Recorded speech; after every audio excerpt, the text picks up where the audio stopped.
আব্দুল আওয়াল, আব্দুল আওয়াল, এখন বাজে কত? তোমার এখন আরবি পড়তে যাওয়ার কথা না? বাবা ওই হুজুরের কাছে যাব না, ওই হুজুর খালি মিথ্যা কথা বলে। হুজুর মিথ্যে কথা বলে মানে? এই চল আমার সাথে, আজকে হুজুরের সাথে বোঝাপড়া আছে। না না আমি হুজুরের কাছে যাব না। এই সবাই পড়ো, আলিফে আল্লাহ, বাতে বাইতুল্লাহ। হুজুর থামেন, আপনার সাহস কত বড়? আপনি আমার ছেলেকে মিথ্যা কথা শেখান? আমি ভরসা করে আমার ছেলেকে আপনার কাছে আরবি পড়তে দিয়েছি, আর আপনি আমার ছেলেকে মিথ্যা কথা শিখিয়েছেন।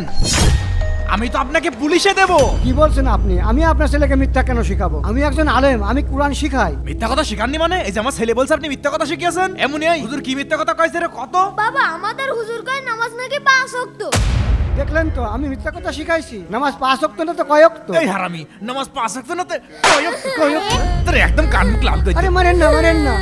আব্বা যদি নামাজ 5 ওয়াক্তই হয়, খালি তুমি শুক্রবারে জুম্মার নামাজ পড়তে যাও কেন?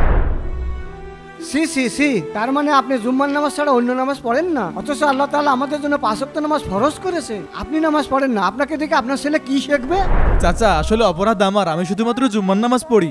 এই জন্য ভেবেছে নামাজ মনে হয় এক ওয়াক্ত। মনি, তোর হুজুর মিথ্যা কথা বলেনি, তোর হুজুরই সঠিক শিক্ষা দিয়েছে। যা এখানে বসে পড়, আর ইনশাল্লাহ আজ থেকে আমি 5 ওয়াক্ত নামাজ পড়বো। মুসলমান হয়ে যারা খুশি তারা কমেন্টে আলহামদুলিল্লাহ লিখবে, আর এই ভিডিওতে 20,000 লাইক চাই।